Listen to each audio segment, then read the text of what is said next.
unatamani kusimama kwa zamu yako. Amen. Mungu hawezi kujitukuza kama atakuwa ametuumba kwa kufanana.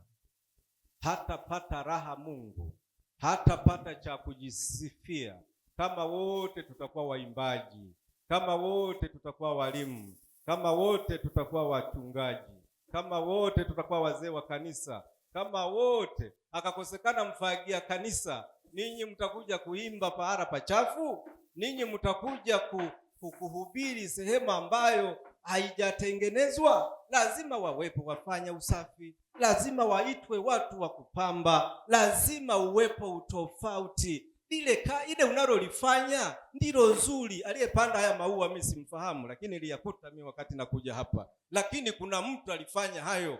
Leo tunapata ukijani kibichi, tunapata hewa nzuri kwa sababu kuna mtu alipanda maua. Aliyepanda maua alifanya kazi yake kabisa nzuri. Ndiyo maana leo tunafurahi. Miti hii aliyeifanya, aliyeitengeneza, alifanya shughuli ya Mungu iliyo kubwa. Leo tunafurahi ambao hatukuwepo. Waliofanya hii kazi ni watumishi wa Mungu, walifanya vizuri sana. Waliotekeleza vitu vyote tunavyoviona. Wengine haufahamu ila wapo, au wengine hawapo leo. Walikuwepo hapa, leo hawapo. Huenda wameitwa na Mungu, wamerudi katika ulimwengu wa roho, au walishahama, wako sehemu nyingine. Lakini aliyefanya hili, lolote lile unaloliona limeundwa. Bwana sifa sana. Havielei bila kuundwa. Kila kitu unachokiona kuna mtu amehangaika, aliyehangaika kutengeneza rangi za hiyo nguo mama Mchagu amefanya. Aliye mix hizo rangi aliumiza kichwa sana. Leo ametoa likitenge lizuri ambalo watu wanafurahia, wanavaa, wanashona maridadi na kupata nguo zilizo nzuri. Alifanya kazi ya Mungu. Bwana sana. Au nadhani mtu ambaye ametengeneza shati alitumia akili ya shetani? Alitumia akili ya Mungu. Bwana sana. Aliyefanya hivi vitunga hivi ametumia akili siyo ya shetani, ni akili ya Mungu. Bwana asifiwe. Ametumika kwa kipande chake kumtumikia Mungu, kwa sababu ameleta kitu duniani kinachofaa kwa matumizi ya Bwana. Bwana sana. Hivi vitu tunavyotumia kutolea matoleo, kuna mtu alifanya, ima naamini ima si muamini, ila ametutengenezea chombo cha matoleo. Bwana sana. Ametutengenezea chombo cha matoleo. Ni juu yake sasa kujiungamanisha na Mungu, ila kazi aliyoifanya ni njema. Amen. Kama ingekuwa ni kazi mbaya, sisi tusingenunua vitunga hivi kwa ajili ya matoleo. Hali kadhalika mambo yote unayoyaona yametengenezwa kwa akili za Mungu. Shetani hawezi kukupa kitu cha kuwafurahisha na kuwanufaisha watu wa Mungu. Amen. Kwa hiyo wewe uko maridadi zaidi, wewe ni bora zaidi kuliko mimi, kwa sababu ulicho nacho wewe mimi sina, na kwa sababu hiyo Mungu anajitukuza kwa utofauti wetu. Bwana sana. Kama wote tungekuwa tuna sura moja ya kufanana, kwani jani ukimuona mzee Kingu umeniona mimi, ukimuona mama fulani umeniona mimi, wote tunafanana. Sasa dunia ingekuwa ya ajabu. Lakini ukimuona mzee Kingu ukaniona na mimi, ukamuona na Bwana pale, ni watu watatu tofauti. Unaona yule ni Kingu, yule ni Emma, yule ni Peter, yule ni Steven, yule ni John, kwa sababu ya utofauti tulioumbwa nao. Bwana sifa sana. Bila hivyo ungesema hivi, huyo ni John au ni Musa, ni Steven au ni Peter. Dunia isingekuwa na cha kujivunia. Tofauti wetu ndiyo nguvu yetu. Mungu anajivuna, anajitukuza kwa utofauti tulionao. Ila simama kwa zamu yako. Pale ulipo, simamia pale pale na uboreshe kile ambacho Mungu amekupa. Bwana asifiwe sana. Hakuna miujiza wala hakuna vitu vya ajabu. Ni vile vile Mungu anasema anatumia vitu vile vile. Tena wakati mwingine vitu vilivyo vinyonge, vitu ambavyo havina nguvu sana, vitu ambavyo si vya ajabu vile vile, lakini vile vile ndivyo vinavyoleta utofauti na utukufu kwa Mungu. Bwana asifiwe sana. Kwa hiyo pale ulipo ndipo pazuri zaidi, na mimi siwezi kuwa pale ulipo kwa sababu niko tofauti na wewe. Amen. Katika nyumba ya Mungu viko vyombo vya miti, viko vyombo vya udongo, viko vyombo vya shaba, viko vya dhahabu, viko vyombo vingine vya nyasi kama hivi, viko kila aina. Hiyo inawakilisha watu. Katika nyumba ya Mungu kuna watu wengine walishaka kuwa ni watu wa juu sana, wamebarikiwa mno, vipawa vyao vinatenda kazi kwa namna ya juu sana, lakini wote hawakuwa hivyo. Walipiga hatua moja na hatua nyingine na hatua ya tatu na hatua ya nne, wakapanda mpaka kule walipo. Tunawaona ni dhahabu leo, lakini hawakuwa dhahabu. Walianza kwa kusimama kwa zamu zao, walianza kupiga hatua moja, mbili, tatu, wakafanya muunganiko wa hatua nyingi, wakajikuta pale walipo. Kwa hiyo usidharau mwanzo mdogo. Katika kitabu cha Ezra na kundi lake wakafika Yerusalemu, wakajenga hekalu la Bwana. Wazee walioliona hekalu la Sulemani lilokuwa zuri, hekalu lilokuwa na utukufu, lilokuwa na vyombo vya dhahabu, wakalia wakasema, Zerubabeli, Ezra, mumejenga hekalu hili, halina vyombo vya dhahabu, halina ukubwa kama lile la Sulemani. Hekalu hili ni dogo mno. Tuliloliona sisi lilikuwa ni hekalu kubwa lenye utukufu, lenye vinanda, lenye kila kitu. Lakini Mungu akasema, usidharau hata hili, kwa sababu kuna mikono na damu za watu waliolijenga. Lile lilibomolewa. Usilitazame lile lisilokuwepo, litazame lile lililopo sasa hivi. Usitazame yanayofikirika, tazama yanayoonekana. Bwana sana. Kwa hiyo usifikirie mbele sana, fikiria pale ulipo wewe, anzia pale ulipo, kwa sababu ndipo ulipo. Unaweza ukatoka pale ulipo ukaenda sehemu nyingine. Usifikiri vikubwa mno kwa kuwa haujakuwa navyo, fikiria vile ulivyo navyo. Bwana sana. Fikiria pale kwamba ninatokaje, ninapigaje hatua kutoka hapa kwenda kwingine, kwa sababu usiutarajie utukufu usio kuwepo kwa sasa hivi. Angalia kile ulicho nacho. Usiwe kama wazee walioliona hekalu wakalia, hili sio hekalu tuliloliona sisi la Sulemani. Amen. Furahia pale ulipo. Bwana sana. Simamia pale ulipo, pigia hatua pale kwenda mbele, kwa sababu ndipo ulipojikuta leo. Umejikuta ukiwa hapo, umejikuta ukiwa chini ya dari hili. Pigia hatua hapa kwenda mbele. Bwana sana. Amen. Kama nilivyosema, kila chombo kina manufaa yake. Hauwezi kufagia kwa kutumia kitenge. Fagio ni bora sana kuliko kitenge, kwa sababu kitenge hakiwezi kufanya kazi la fagio. Fagio haliwezi kufanya kazi ya kitenge. Kazi ya kitenge ni kuvaliwa, kupendezesha kina mama na kupendezesha kina baba mashati, lakini fagio haliwezi kutengeneza nguo.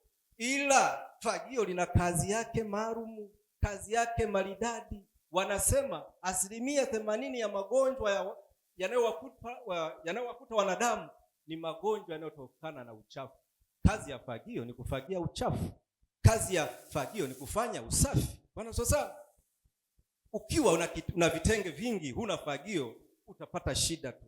Wakati wa kufagia ni tabu, kwa sababu kuna kifaa hauna. Utaenda kuazima sana mafagio, na waona akina mama kwenye mitaa yetu wanaazimana mafagio, kwa sababu hana, anaenda kuliazima kwa mwenzake, kwa sababu ana shida nalo. Bwana sana. Ana tatizo la kutokuwa na fagio. Ni kwa sababu gani? Kiungo kimekosekana. Hali kadhalika, huwezi kufanya kazi ya mwenzako, fanya kazi yako. Usikopi kitu cha mwenzio. Una cha kwako, umepewa na Mungu, kiboreshe. Fanya maboresho, tengeneza cha kwako, cha mwenzako ni cha kuazima. Bwana sasa, usiazime kwa mtu, tumia kile ulicho nacho. Musa akaambiwa, hapa una nini Musa? Sina kitu ila nina fimbo. Akasema, hiyo ndiyo niliyokuwa nataka utaje. Wewe usiseme huna kitu, una fimbo. Hiyo ndiyo niliyokuwa nataka useme. Akasema, tumia fimbo hiyo kufanya maajabu.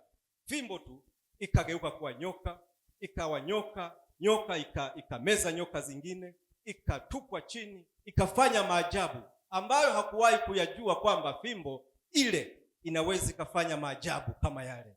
Kwa fimbo tu. Hakukuwa na muujiza mwingine, hakuja na nyoka, ila alikuwa na fimbo. Fimbo ile Mungu akaitumia. Mungu atakutumia wewe pale ulipo, vile ulivyo. Wala hauhitaji ukaoge, hauhitaji ukajirekebishe, hauhitaji ukaende shule, hauhitaji ukafanye nini. Hayo mengine ni maboresho. Mungu anaanza na wewe vile ulivyo pale ulipo. Bwana asifiwe sana. Waweza kufanya kwa namna yoyote ile. Ushuhuda wa watu ambao wamekuwa na umri mrefu, waliofanya maajabu. Unaweza ukasema labda mimi umri wangu sasa sio wa kutenda makubwa, lakini watu wote katika Biblia waliofanya makubwa walikuwa na umri uliozidi umri mkubwa. Ibrahimu alikuwa umri umeenda, Musa umri ulikuwa umeenda. Hao wote walikuwa na umri uliopitiliza, lakini ndio wanasemwa ndio mababa wa imani. Bwana sasa, Sara alikuwa amezidi sana, lakini anaitwa ndiye mama anayetazamwa kama mama katika imani, kwa sababu alifanya yale yasiyowezekana kwa kawaida. Mungu akatumia vile alivyo, umri aliyokuwa nao, hali aliyokuwa nayo, wakafanya makubwa kuliko kawaida. Leo twawasoma, leo twawaona kwamba nirejea katika imani, lakini umri wao ulikuwa umeenda. Kwa hiyo umri si swala, umri sio jambo kwa Mungu. Mungu anatumia vile ulivyo pale ulipo, kwa kuanzia na wewe mwenyewe. Bwana asifiwe sana. Amen.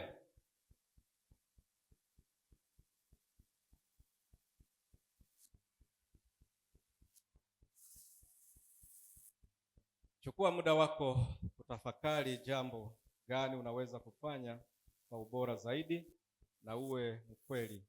Usitazamie majibu kwa mwenzako, kwa sababu wewe ni bora kuliko wewe. Tafakari, uone unaweza kufanya shughuli gani, waweza kufanya jambo gani, ni jambo gani unalolipenda kulifanya, iwe katika nyumba ya Mungu, iwe katika kazi zako.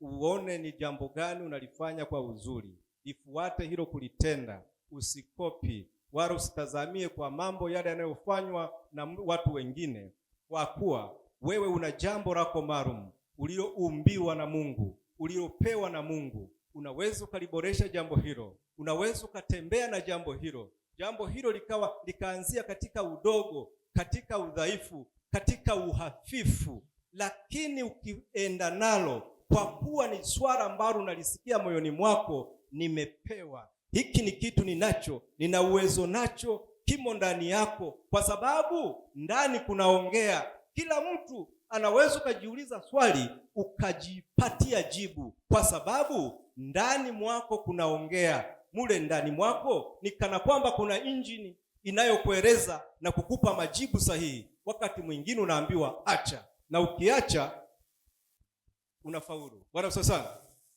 nisikuchoshe. Tunaona mimi hapa nimepata shida. Mimi asubuhi huaga mke wangu tunafanya maombi, ananiombea. Siku nilipotoka sijaombewa, nilienda kugongwa na gari. Hii nilisikia mwenyewe kwamba umegongwa kwa sababu kuna kosa umeenda bila kuna kosa umelifanya kuanzia nyumbani. Na ni kweli, hii ni sauti iliyotoka ndani mwangu kwamba kuna swala hukulifanya, na ndiyo maana umepata hili. Na ni kweli nikakumbuka, aise, nilikurupuka sijui. Kwa hiyo ndani kwako kunaongea. Bwana sio sana. Kuna sauti inayoongea kwako, hiyo sauti ukifuata, inawezekana ndilo swala ambalo Mungu anataka ulifanye. Bwana sana, hilo swala Mungu anataka ulifanye, na hilo kama utalifuatilia kulitenda, linaweza likawa ni ndilo swala sahihi, ndilo jambo ambalo Mungu amelikusudia wewe ulifanye, na katika kulifanya utafanikiwa sana. Mungu atakuzidisha sana. Bwana sana. Kwa hiyo kila mtu asimame kwa zamu yake. Amen. Hebu fungua nami kitabu cha Wafalme wa Kwanza sura ya 18 mstari wa 18, mstari wa kwanza, mstari wa 27 mpaka 30. Wafalme wa Kwanza sura ya 18 mstari wa 27 mpaka 30.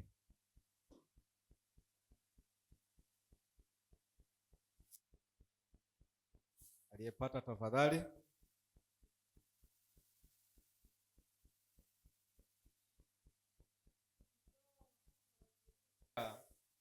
Nabii wa Mungu aliwasumbua sana watu. Alikuwa ni mtu wa kitisho sana. Alisumbua mataifa mengi, alisumbua manabii waliokuwa wakijulikana kuwa na nguvu sana nyakati zile, lakini yeye aliamua kusimama kwa zamu yake. Habari za Elia ukisoma utagundua ya kwamba Elia alipata changamoto nyingi, alikuwa na changamoto nyingi. Aliambiwa na sauti kutoka kwa Mungu, ilimweleza mambo ya kufanya, akayatekeleza. Hapa tunaona kulikuwa na mashindano, kulikuwa na vita kati ya watu wa Mungu na watu wa Baali, yani waabuduo miungu wengine. Elia akasema, tieni maajabu yenu, onesheni maajabu yenu, na mimi nitayaonyesha yale yaliyokuwa ya Bwana. Kama Bwana yuko pamoja na mimi, kama Bwana yuko pamoja nami, Bwana atayatenda yaliyo makuu kuliko ya kwenu. Elia akasema, fanyeni muujiza. Lakini miujiza ya Elia ikawa ni mikubwa, ikaipiku habari za miungu ya Baali. Ukisoma para hapa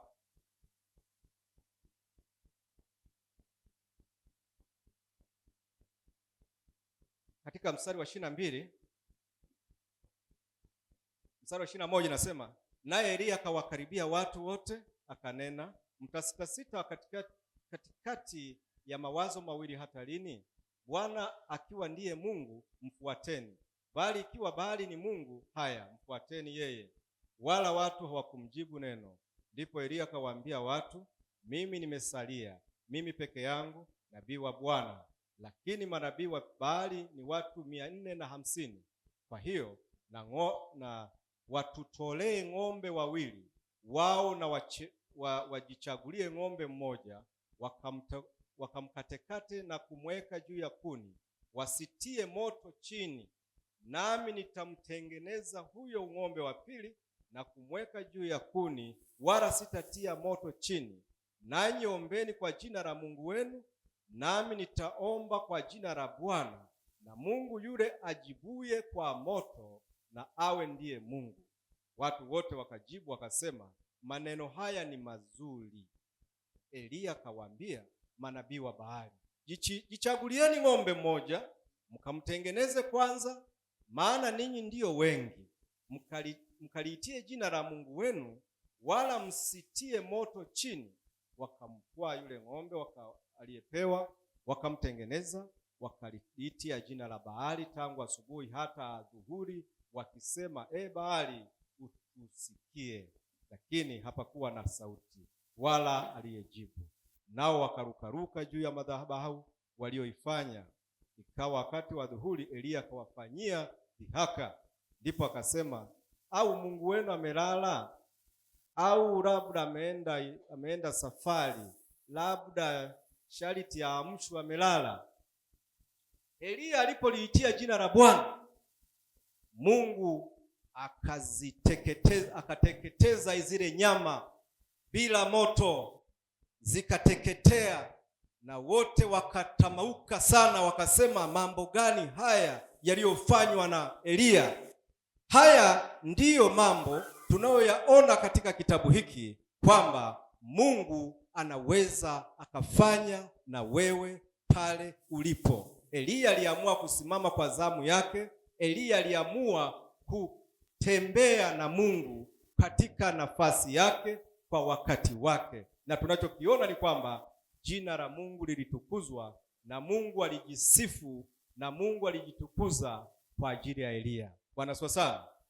Hili ndilo ambalo Mungu kusudi ametuitia, kwamba aweze kujitukuza kwetu, aweze kuona tunafanya kazi kwa kufuata wito tulioitiwa, kufuata yale ambayo unaweza ukayafanya. Bwana asifiwe sana. Tumia muda wako kuyafanya mambo, kufanya kipawa chako kuwa bora, kwa sababu uko vizuri kuliko mimi. Unayemwita bora ametumia muda wake kufanya mambo yaliyo bora, kutumia muda wake katika maombi, kufanya mambo mema ambayo yamefanya kipawa chake kuwa bora zaidi. Umeumbwa kwa utofauti. Tumia muda wako vizuri ili uwe bora zaidi ya ulivyo leo. Amen. Usipime kufanikiwa kwako na mwingine, kwa sababu hauna mashindano na mtu yeyote. Bwana sasa, usipime umefaulu kiasi gani. Usipime wewe umefaulu au haujafaulu kwa kumtazama mtu mwingine, kwamba mimi kweli nimefanikiwa, mbona sipo kama fulani. Wewe usijipime na mtu mwingine, kwa sababu haupo kwenye mashindano na mtu yeyote. Bwana sasa, haufanyi riadha na mtu yeyote. Usione mimi kweli ninafanya vizuri, mbona sifanyi kama fulani. Hapana, hauna mashindano na mtu yeyote, haupo katika ligi na timu yoyote. Wewe ni wewe. Wewe umeitwa kwa namna yako peke yako. Wewe unayoyaweza kuyafanya, huenda mwingine hawezi. Bwana sasa, yale ambayo wewe unayaona ni madogo yanawashughulisha watu wengi kuyapata. Bwana sifiwe. Yale ambayo wewe unayadharau kwamba mimi sasa nilicho nacho hiki ni kidogo, kuna watu ambao wanakitafuta hawana. Bwana sifiwe sana. Kuna wale ambao unawaita wamefanikiwa zaidi, lakini kuna mambo madogo yanawasumbua. Kwao si madogo, ni mambo makubwa. Amen. Nilimsikia mtu mmoja kipindi aliyetutengenezea hizi kompyuta na simu kubwa kubwa hizi za Apple.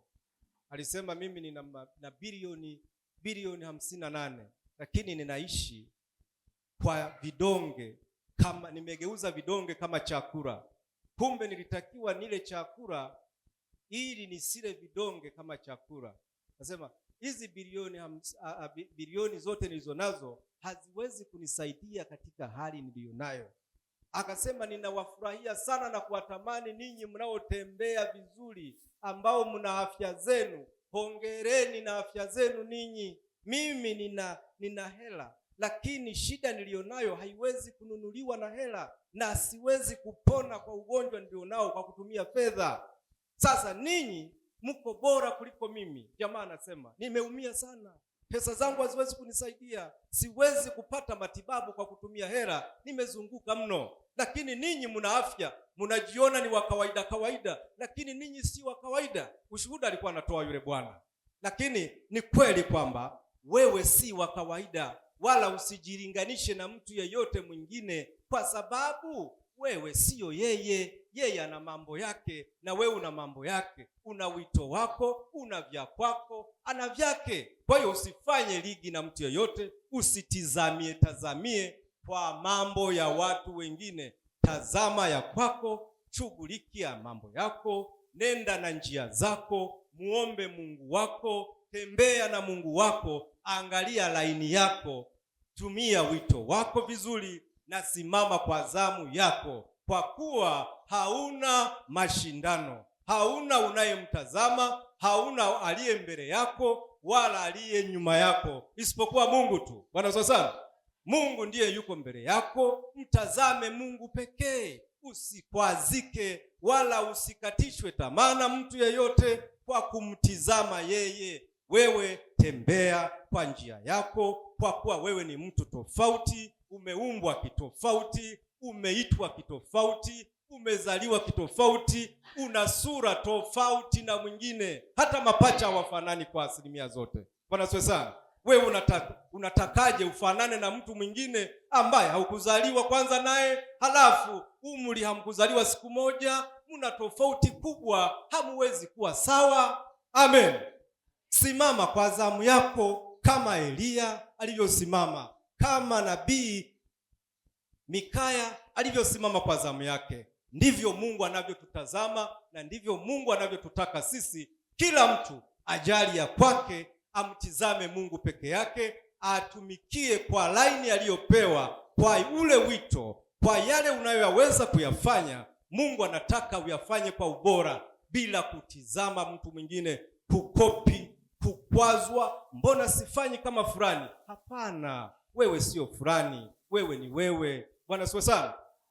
Hivi viganja hapa katikati kuna alama. Angalia kama kuna mtu mnafanana, hayupo. Angalia hata watoto wako, kuna tofauti. Haya mistari haya yana maana kubwa sana. Kuna tafasiri kubwa katika kutizama hivyo. Hii ndiyo tofauti tulionayo. Wewe hauwezi kuwa mimi, na unayoyafanya wewe unaweza kuyafanya, mimi siyafanyi. Sina uwezo huo, kwa sababu nilivyosema, Mungu kama angetuumba twafanana, tuna uwezo sawa, tunaweza tukaimba sawa, tunaweza tukafanya vitu kwa usawa. Haipo tofauti. Tofauti yetu ndiyo utukufu wa Mungu. Tofauti yetu ndiyo nguvu yetu. Bwana asifiwe. Kwa hiyo chukua wakati wako, simama kwa wakati wako, na Mungu abariki sana. Amen. Mungu abariki.